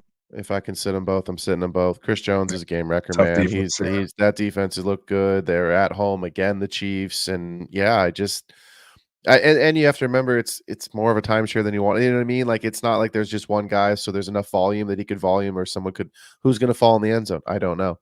Right. I don't know if it's going to be Moss. I don't know if it's going to be Brown. So I don't want either one of them in the lineup. If I can afford to, I'm sitting them both. Right. To me, actually, I thought I was a little more in favor of Moss. With that timeshare, Chase Brown only played 33% of the snaps, where you saw Zach Moss play 65% of the snaps. Yep. And then did get the touchdown there. Only 9 carries, though. Again, they just really couldn't do much against the Patriots that game. So again, We'll end up seeing kind of what happens there. But yeah, so we kind of talked about Worthy already, but since we're in the game here, do you have Worthy as a starter or sit? I mean, you said it. You made a great point earlier. You're shooting for ceiling, right? We all offseason we said Anthony Richardson could be the overall QB1 because of the rushing upside, right? Whether we're right or wrong doesn't matter. You have to take chances on guys like that can break the game. Xavier Worthy can break the game. He showed it to us in week 1. Is it sustainable? We have no idea. Probably not. But if he goes 2 for 69 and a touchdown, that's a great week again. So yeah, I think you got to put him in there and hope that he's going to get a long one from Mahomes. Yeah, we talked about it earlier. I have him as a easy flex play for me. Definitely not a starter in like a 2 wide receiver league. Maybe as that, flex in a 2 wide receiver league. But maybe 2 wide receiver, 1 flex. I'd probably consider him in that type of situation, just depending on how you drafted. If you went wide receiver heavy. Yep. But yeah, if in a 3 wide receiver plus a flex league, he's easily a flex or even borderline wide receiver 3 for me there. Again, just being attached to Mahomes, that's just giving you potential upside. And he's just a game breaker. Yeah. And then, so last guy I want to talk about here in this game, I have Samaje Perine, maybe with a potentially closer game here, or them being behind. Do they, or not being behind, but I was going to say not being behind. Yeah, no. I can't. When I saw Perine, my mind just automatically thinks Bengals. So a little revenge game going on here for Perine. Do you think Andy Reid dials something up for Perine to get him in the end zone? No, I don't. I mean, I think you saw it last week. They dialed something up for Worthy and took a touchdown opportunity, a rushing opportunity away from Pacheco, who's clearly their guy. So I think if it goes away from Pacheco, it probably goes to Worthy. I also think you're going to see a lot more involvement from Travis Kelce this week. I think this is a nice Kelce week, starting slow last week. So no, I'm not in on Perine at all. All right. So other than that, man, I have the must starts as Jamar Chase, Patrick Mahomes, Isaiah Pacheco, Rashee Rice, Travis Kelce. I have all those guys. You're getting them in your lineups. The sits I have is Yoshiva, Burton, Irwin, Gesicki, Juju, and Watson. Any disagreements there? Or are you ready to move on to this last game? No, I would just say Gesicki is an interesting DFS play this week. So that's something just to keep in mind if you're looking at some DFS lineups because he's so cheap. But as a managed league, no, Gesicki's not in my lineups. There we go. All right, man. Let's bring it home. Bring it home. Not too bad on the time, man. We've been flying through this, plus a little mini Q&A section in there, or a session in there too. So well done, man. We're after our week 1. We're fine-tuned machine here. So let's get into it, man. Monday Night Football. We have Falcons at Eagles. Look at the Eagles playing. What they played on Friday, and then now they don't play again until Monday. They got like basically a mini bye week going on here. Yep. So you Falcons at Eagles. You have the Eagles favored by 6.5, 47.5 point over under. Let's talk about Kirk Cousins, man. Didn't look great last week. What do you do with Cousins here against the Eagles, who obviously let some points go to Jordan Love last week before he went out? I'm sitting him. It didn't look good. I think the Packers are a much better team. I think Love's a better quarterback right now. They were at home and he couldn't get it done. They're going to Philadelphia. The cornerback play looked much better that was the biggest weakness, and Philly addressed that. They've got a great pass rush. They've got a great front 4. So, I mean, to me, I don't want Cousins in my lineup this week. And if I don't want Cousins in my lineup this week, then as much as I think Darnell Mooney could be interesting, he's more of a DFS dart throw for me than it is really a managed league start. Obviously, Bijan, the obvious ones, Bijan, London, Pitts, those guys are in there. But I don't like it. I don't like the game script. I think it's probably a 7-point game. I think the Eagles win by a touchdown. Yeah, hey, line's at 6.5. So that's not going, that's not too hot of a take. That's just, kind of about what everyone's thinking. So that's good stuff there. Goddard at the tight end position, just given the landscape, have you seen enough from him? I was really down on Goddard coming into the season, and he had a much better week 1 than I was expecting. His involvement was a lot higher than I thought it would be, and his targets were there with A.J. Brown, with Devonta Smith, with Saquon running riot. Goddard still was okay. I think Goddard becomes a must start if A.J. Brown misses this week. That's what we're getting to, yeah. And if he doesn't, I think you can still, because the tight end is so thin, I think you can still start him because of the involvement and just hope that maybe Saquon gets 2 touchdowns and the extra one goes to Goddard. So there you go. Yeah, so and I'm kind of right there with you. I have him as my just tight end 11 just because I couldn't get anybody else ahead of him at that point. So just again, just kind of product of the position. But yeah, the big news here in this one is that AJ Brown late, and you hate to see these hamstrings pop up on a Friday. He was practicing full Wednesday, Thursday, and then popped up today with a hamstring. That's usually not a good sign. But we'll see what happens. His physique, he's a freak of nature. As far as that goes. So maybe he's able to, maybe they're just being real cautious, and hopefully he can go. But yeah, if he doesn't go, man, Devonta Smith to the moon. And then Goddard, I think is a nice little play there as well. Do you think if AJ Brown misses, is Dotson anyone to kind of, I have him as a must sit, but if he misses, do you think? I'll tell you the question though. The real question on that is I want to see what his involvement is if AJ Brown misses, because he was, if my memory's right, I don't think he even had a target in week 1. I don't remember. I have to go. One target. Yeah, one target, no catches, but did play 42% of the snaps. So he was a candidate, honorable mention for the all cardio team. Yeah. And look, and he came into a new team, like 10 days. When was the trade? Yeah. Like 10 or 12. So, he's learning a playbook. I get it. I didn't expect him to come out and be a game breaker, obviously, with those 2 wide receivers there. But I'm going to sit him. But I'm more interested to see, if a hamstring lingers into a 2-week or a 3-week thing for AJ Brown, what is Dotson's involvement? How many targets he gets? And does he become someone that potentially, if Brown misses next week, we're talking about Dotson a little bit more heavier next week? For sure. And like you said, man, we're starting Bijan, we're starting London, Pitts, Hurts, and Devonta Smith. I have the sits as Algier, McLeod, and Dotson. Any disagreements there, or are we ready to get to these questions? Questions answered for the folks. Let's do it, man. Let's do it. So we'll get into this Q&A session here. So if you have questions, make sure you drop them in here now. We will, let me scroll back up here and find out kind of where we left off. If you feel like we missed your question, feel free to drop it again. We don't mind. But you don't have to spam your question. We will get to it. So do you have one there? I'm still kind of scrolling. Yeah, I got one. Go right ahead. I know where we left off. So Robert Thomas, big fan of the show. Obviously, his name pops up all the time. Appreciate you being here, brother. What were the Puka and Kyren takes this time last year? I'll start really quickly. The Puka take was quite simply, he destroyed it. So in week 2, you were saying, can he do it again? Obviously, he was the number 1 waiver wire pickup, and I think if you were fortunate enough to grab him, in a dynasty league off your taxi squad, man, you were like, whoo, in there. Yeah, and Cup was out at that time as well too, still dealing with that hamstring. So yeah, we were all over Puka, man. Yep. I traded him actually for Justin Jefferson, but we'll talk about that more next Wednesday. Yeah, I think you saw Puka. At one point I was offering, thirds and seconds, and then people were like, no, I want a first. And I was like, that's ridiculous. And then 3 weeks later it was like, oh, that's actually probably a fair price, right? So I think it's I think you just take this. The reason I started with this question, 1, it's where we left off. 2, I think you just change the name here to Cup, and it's the same conversation this year because Puka's out. It's all good. It's going to be all Cup and Kyren this week, especially against the Cardinals. We talked about some of the other pieces that could be there, but from the strongest plays, those are the 2 strongest plays coming into the week. Right. And you kind of heard my Puka take there. He was the hot waiver wire ad. Kyren was a little different. Remember week 1, I think Cam Akers had like 20 carries or something crazy. And then all of a sudden was just traded to Minnesota out of nowhere for this guy, Kyren Williams. So I was a little more hesitant on Kyren. When it first happened, I jumped all over Puka because that just flashed for me. Like that passed the eye test. I wasn't quite sure with Kyren. Plus, I think he was going up against the Niners week 2. So I was kind of like, But then he scored like 2 touchdowns. It was crazy against us in that game. So I think you had to pay attention to him after that. So those were our takes there. Go ahead. Just Captain Spock makes a really good point, right? Because we watched that Sunday night football game against the Lions last week. The Rams are missing some guys, right? So as much as we want this to be a shootout, we want Stafford to have.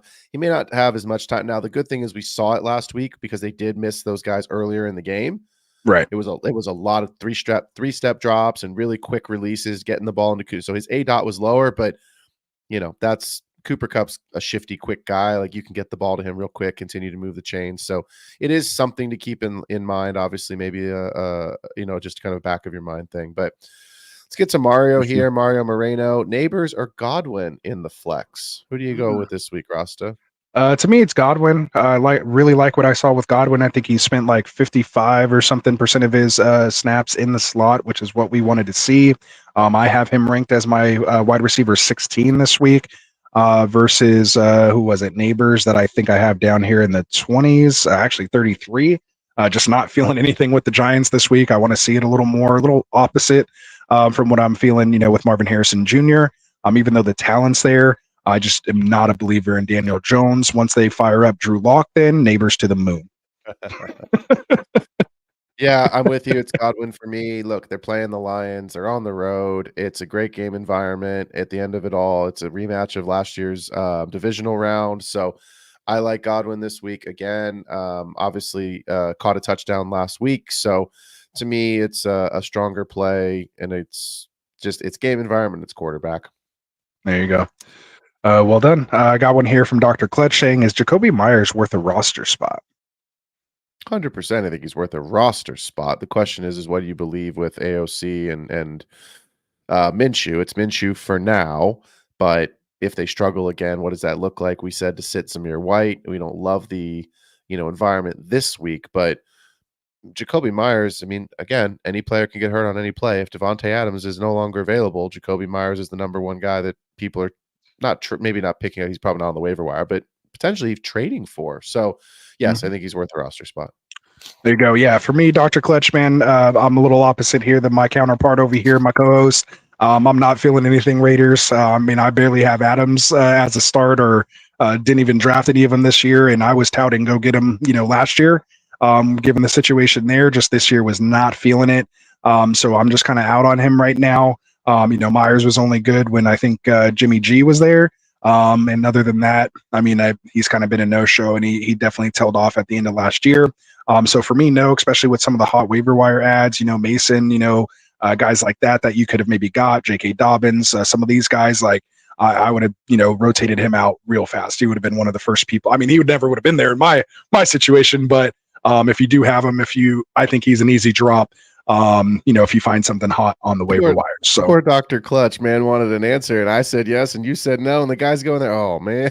Oh man, yeah. So we didn't help you out really too much at all. Maybe the chat can break the tie with us here, but at least you're just at least your question is he worth the roster spot, and am I starting him? So that means you're that good. Was the answer was a roster spot. I said yes. I didn't say start him. I said I think you could put him on your roster, but yeah, right. We'll get there. So.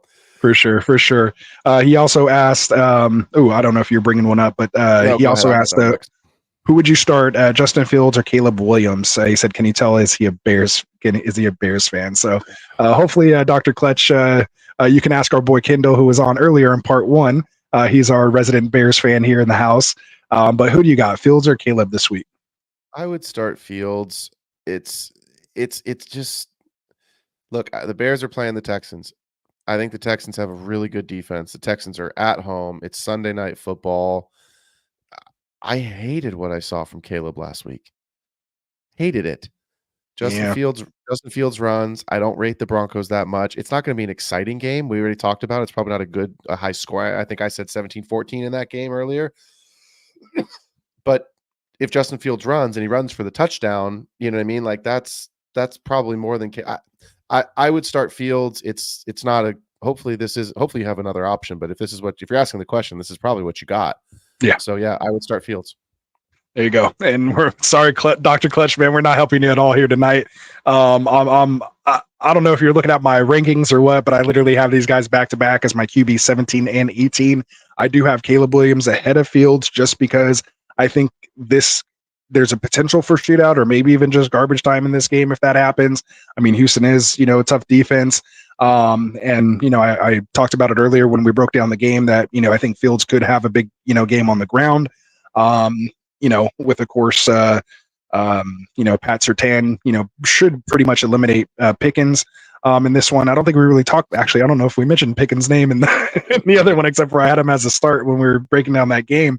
But I just think, again, I'm going to kind of wash that off. Rookie first game, he got the win, let's see if they can regroup, adjust some things.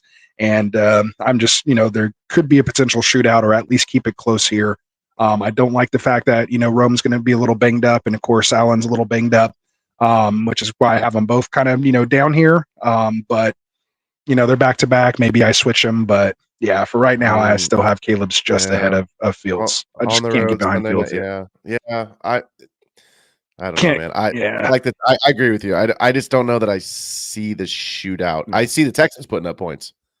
Well, I just meant like they're going to have to like play from behind and like have to catch up. Like they're not just going to be, turning and handing that ball off to DeAndre Swift, which is a whole different story as well there too. We didn't get to talk about this game. It was in the part one. But yeah, so it's again, that was just kind of the little that was the only thing that made me put him ahead when I was playing King of the Hill with my rankings. Yeah, it's that Texans deep. All right, let's move on. It is tough. All right. So yeah, go ahead. Who else you got? Rashad White, Sharps, RB2, 10-team PPR. For me, it's Rashad White. I get the appeal for Charbonnet, obviously the hot waiver wire, or if you had him on your bench, obviously a must start now with the doubtful to KW3. But I like that game environment against Detroit, and Rashad White, obviously guaranteed volume on probably a better offense. Yeah, I think I have Rashad White higher here. Kind of for those reasons. Just that PPR upside. I think he had like 7 catches last week for like 75 yards or something like that. So I mean, he's just going to get it done in a PPR league. I think you have to get him in there. Baker's kind of the hot thing right now. We're expecting a good game there this week as well too. So yeah, I have White over Sharp. So at least we helped out K Balla 32 here, man. So hopefully guys are hitting that like and subscribe button for us as we go here, man. Help us get to that 1.3 thousand. So I have another one here from Peanut Breath OG. He says, any changes or trades I should make? It's a 12-man, 1 flex. He has Jaden Daniels, Saquon, and Bijan. Whew, that's nasty. With London and Devonta Smith. Damn, in a 12-man. This is crazy.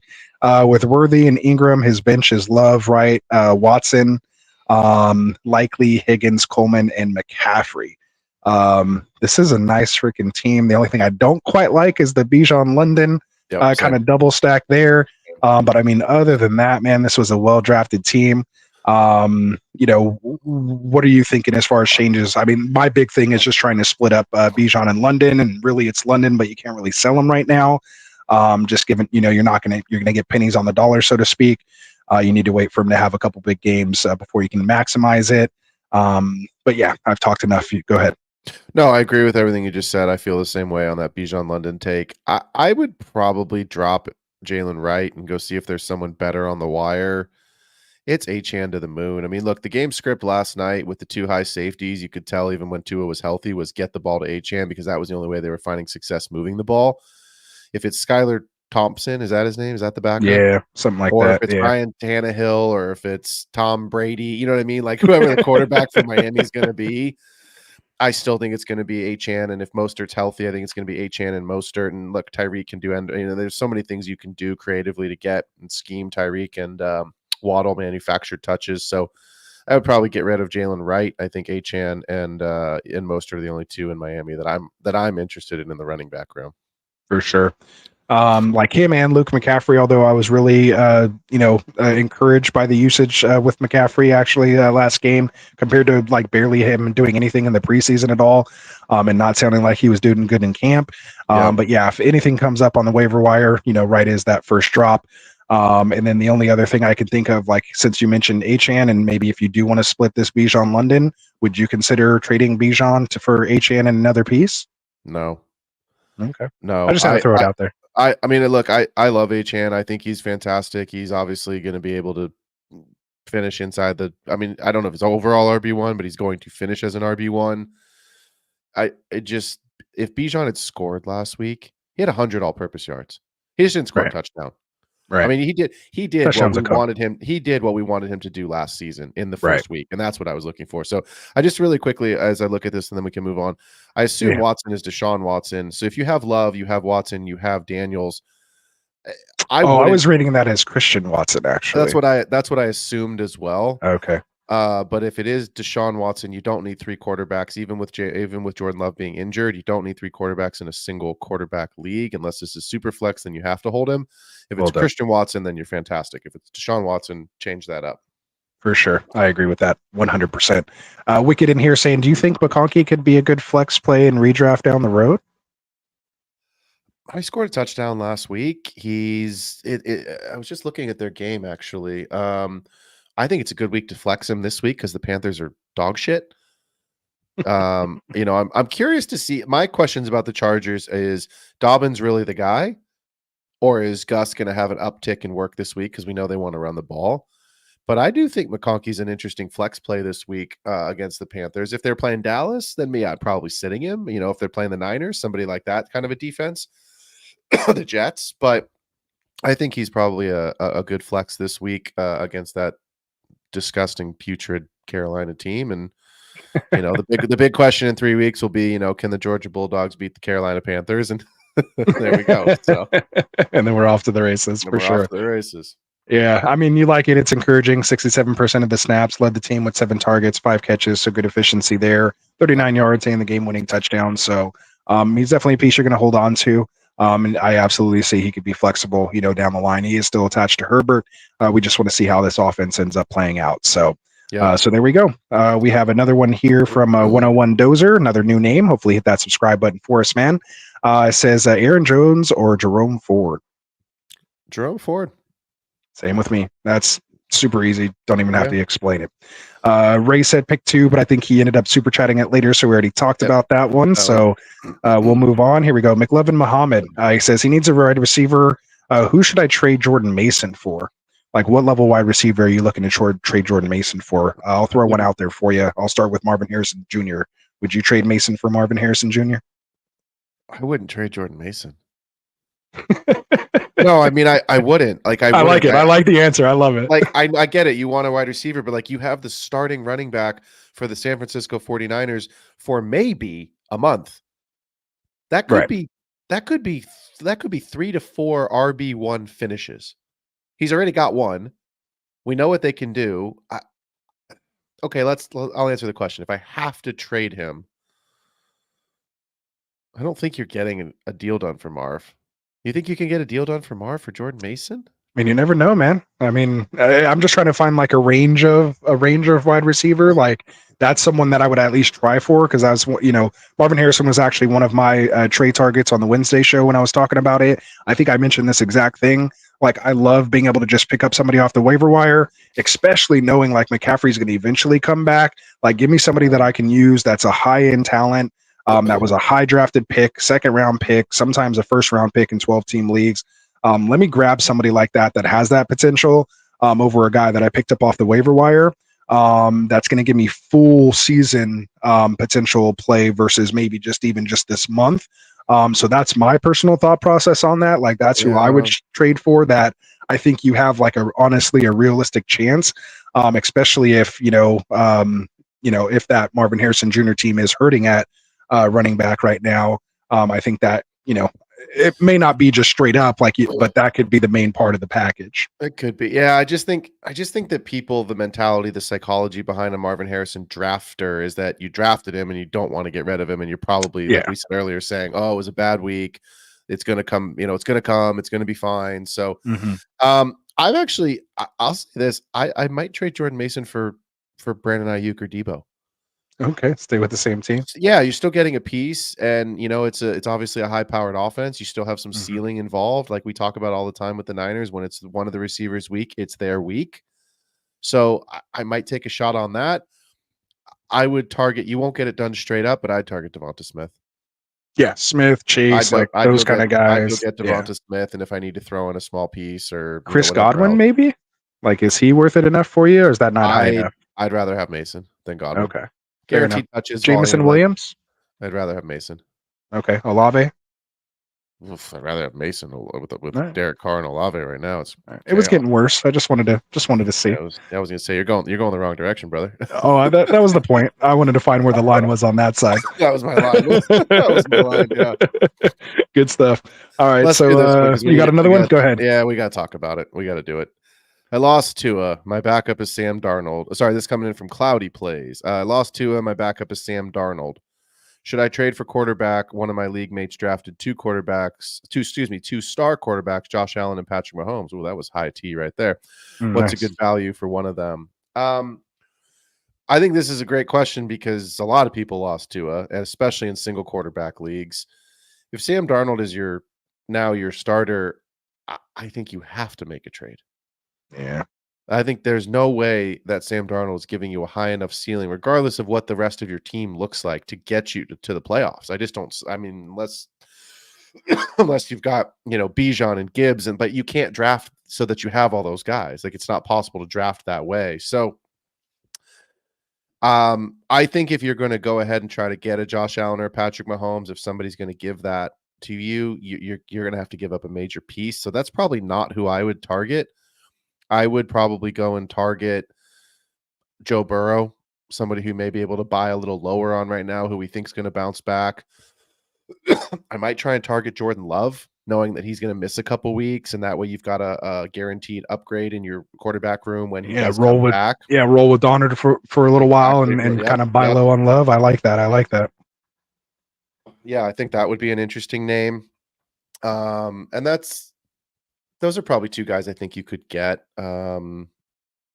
Just looking through, the other ones are tough. Like, maybe you take a chance on Caleb Williams, maybe buy low on him. He probably was somebody's QB2. I mean, if you're going to go after Allen or Mahomes, like, you're going to have to pay a pretty penny to get them, which might just kind of destroy your team. So you might just be better off trying to, package up some, other guys, maybe your wide receiver 3, in a backup running back, maybe to get someone, like Love. One more name, Jaden Daniels. He had a really great rushing week last week. The passing volume wasn't superb, and obviously the game was awful, but he was probably also, like Caleb, drafted as somebody's high upside, backup. This guy could be a league winner second half of the year. And if he doesn't have a great week again this week, then that could be an interesting buy. I won't say buy low, but buy lower. Right. So yeah, those are some names I think that you could go and try and target. Good stuff. We appreciate it, Cloudy. Hopefully hit that subscribe button for us. Nice seeing new names in here. And he has another question actually here. He says, is DeAndre Hopkins a sleeper? I think it's hard to call someone who's a starter on their own team a sleeper. Joe's in here being a smartass. He's probably sleeping now. Yeah. Yeah. He might be. Will Levis also sleeping during the game, throwing the ball with his eyes closed, and then the Titans looked really bad last week. I mean, the Bears didn't win that game. The Titans lost it. I mean, let's just call a spade a spade. Yeah. So yeah. I agree. I don't think he's a sleeper either, man. I think he's kind of about where people drafted him. Not a bad, kind of bench stash to see what happens later, but I don't think your fantasy championship is going to come down to DeAndre Hopkins being a thing or not. No. Just not an offense I'm willing to target. Like I said, I kind of have a simple rule when it comes to fantasy: just target players on good teams, like good offenses. Like that's it. Sometimes it's just super simple. Like you don't have to overthink it. So yeah, Abraham's in here saying, would you trade Kyron in London for Pacheco and Stevenson? It's full PPR. He only has K9, Bigsby, and Javonte as his other RBs.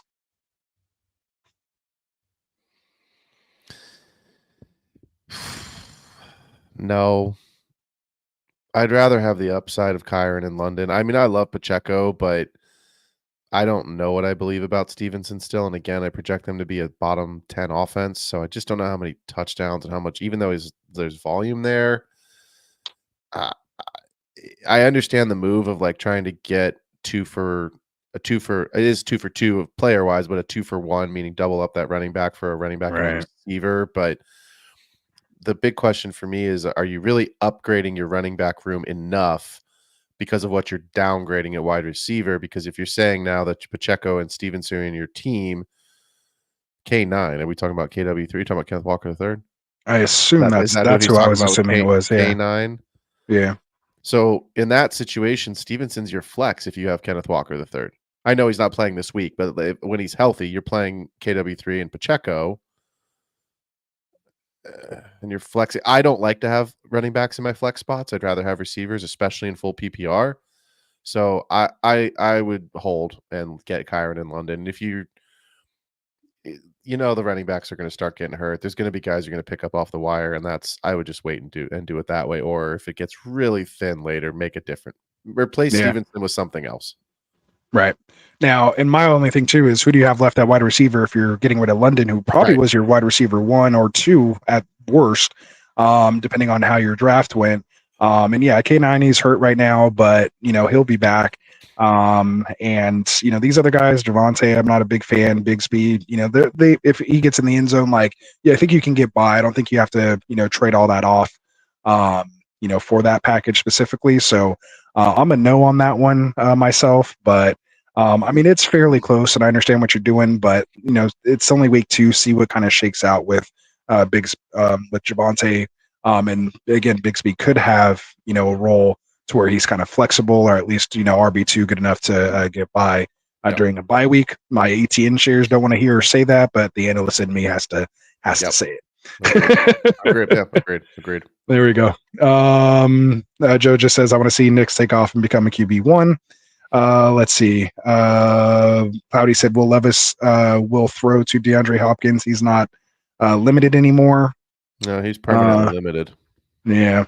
Worthy is Worthy's worth. I don't even know how to say this. Worthy of starting. Worthy is the question.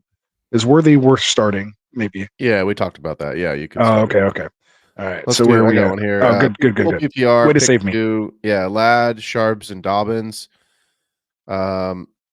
This week I would take Ladd and I would take Sharps. I don't love playing 2 players on the same team. And again, I want to see the question I have this week is Dobbins really the guy? And what we saw last week going to be a trend, or is Gus going to start being more involved? And in PPR as well, I think I would take Ladd and Sharp. Do you agree on that?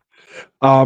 I agree with Sharps, but I take my chance with J.K. Dobbins. Going up against this Carolina defense, it's a sieve. You said, I don't want to play both guys from the same team. And I just think it could get ran away with, and JK can be the one to run away with it. So, I'll go Sharps and Dobbins in this one. Okay.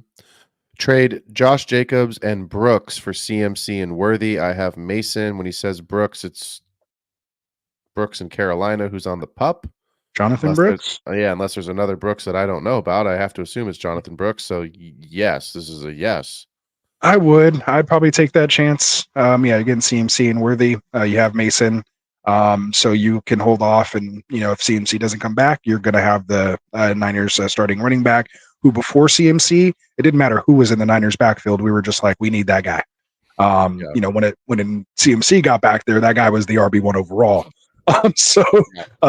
We always want these Niners running backs. So I'm a yes on that one too. Yep, I think we'll probably wrap with this and pick PPR pick 2. B Tom, I assume that's BTJ, Brian Thomas, Christian Kirk, Brandon Cooks, Demarcus Robinson, Isaiah Likely. He has Andrews. Ooh, that's tough. I have an answer. You got it, or you still want to take a second?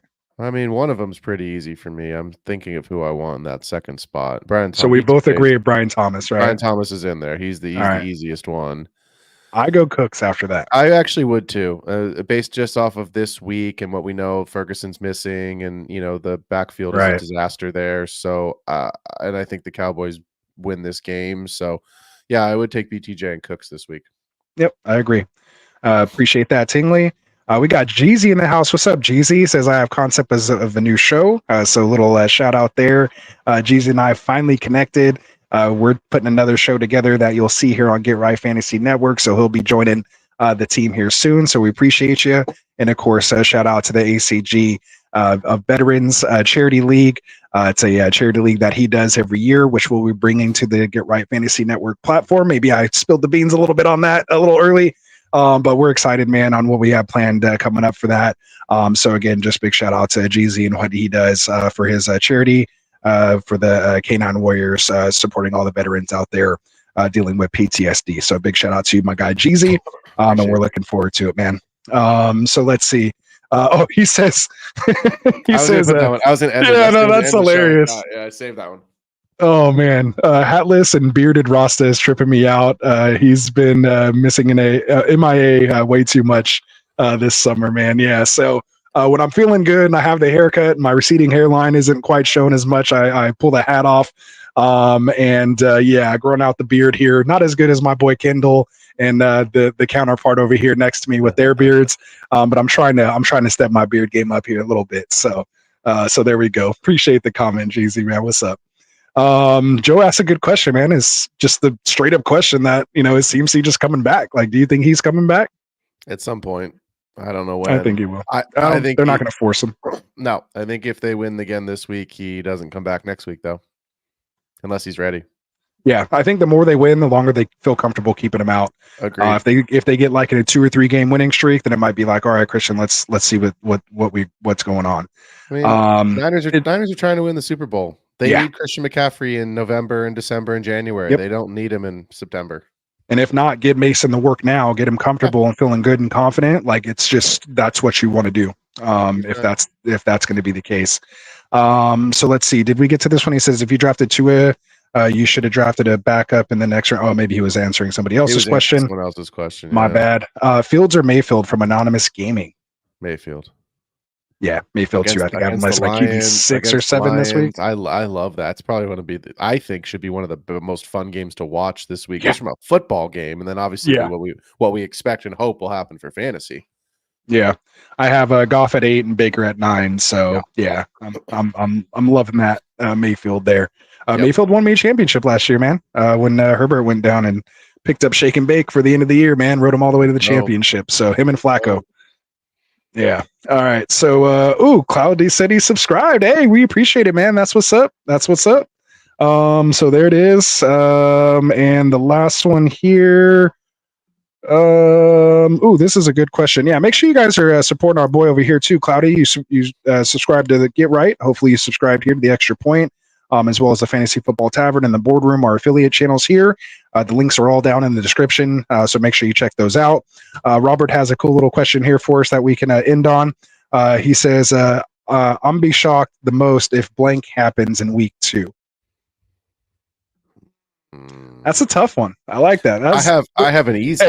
Robert, answer. I almost want to throw you a super chat for asking this question. This is good stuff, man. I'll give you the easiest answer in the world, then I'll give you a real one. Go ahead. I will be shocked if the Panthers beat the Chargers. Okay. I'll be shocked the most if the Panthers beat the Chargers. Okay. I just cannot get behind the Panthers doing anything positive. So I will be shocked. But again, I think most people had Cincinnati in their survivor pools last week, and they have been eliminated. They're done. So we'll see. But yeah, I'd be shocked if the Panthers beat the Chargers. All right. Here's one that I didn't really get to talk about that I'll throw out there because we didn't get this game.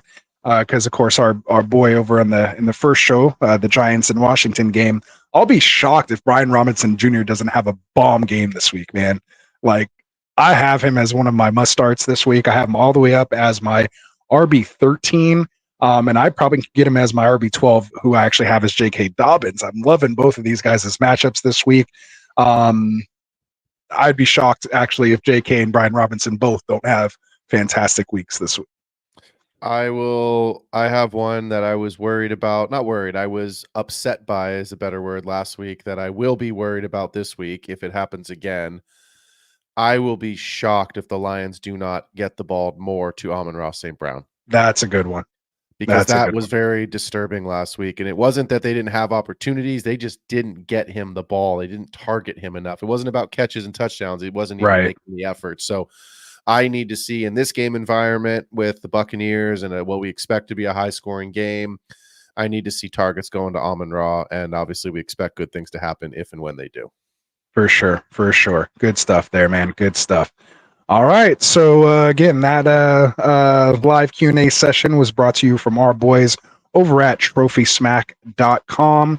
So if you guys want to take your fantasy football league to the next level, make sure you go check out trophysmack.com. The link is down in the description. You guys can add a ring like this, which is fully customizable, like this one here and the one I have right next to me. And again, I don't know why I'm not wearing it. But the trophy, they have belts, of course, the Kirk Cousins chains. So make sure you guys check out trophysmack.com. Use that promo code GetRight when you check out. It'll help support the channel. And again, make sure you guys are throwing a subscribe over to our boys, The Extra Point. with Phil here, and of course our guy earlier, Mr. Kendall from the Fantasy Football Tavern, as well as our boy Tycoon from the Fantasy Boardroom. So before we get out of here, Phil, as I always like to do, man, I'm going to give you the full screen here. Tell the folks where they can find you, what you got going on your own channel and your podcast as well, too, from some additional content. So there you go. Floor is yours. Appreciate it. Always great to be a part of Get Right, obviously being on the main show. I am at The Extra Point. You can find me on YouTube every Thursday night live at 4 p.m. Pacific, 7 p.m. Eastern. Obviously leading right up to Thursday night. On the Thursday night live show, we're going to be going through some DFS, some betting props, higher lowers that we like, give you all the best opportunity to win some money. And then the podcast is over on Patreon and Spotify, and that's going to be more takes on, things that are happening around the league in season. Obviously, trades, things that I think are important and relevant to be up on in the off season. Massive amounts of dynasty content, rankings, rookies, everything that's going to get you prepared to dominate your rookie drafts. And then obviously rolling into the summer, we're going to be focusing a ton on best ball. So head over to YouTube, give me a like and subscribe at The Extra Point. And then of course, listen along on Spotify and Patreon. There it is, man. Appreciate it. And unless there's anything else you have, man, I hate to leave when we have all these people still here hanging out with us, man, but we appreciate all the support that you guys have thrown our way. Best of luck to you guys coming up here in week 2. Hopefully you got off to a good start, or if you're behind, hopefully you have some guys that make up for if you're playing against James Cook and Achan, who both went just absolutely absurd on Thursday, just like Saquon did last Thursday. So hopefully you guys get that all going. Make sure you guys, for any of these people that we're not quite sure on, we will be here Sunday morning. Classic Mike's active, inactive show. Also doing a little bit of DFS there as well, but more importantly, taking your last minute start sit decisions right before kickoff. If you have questions, make sure you come in there. He will have answers. From time to time, I'll pop in there. I'm sure Phil, Kendall will all probably make rounds there throughout the year. But pretty much that's Mike's show that I gave to him, and he loves doing that Sunday mornings. So other than that, man, we appreciate you guys. Good luck here this week. Again, from all of us over here at Get Right Fantasy, we wish you all the best. From our boy Dustin, for Frank, for Phil, Kendall, Tycoon, for Classic Mike. Happy Friday, man. Have a good evening, and we will see you guys next week for some more start sit. Let's get out of here. Peace out. Peace. White fantasy is the play. Marking nothing, but I tune in every Friday. Strategies provided.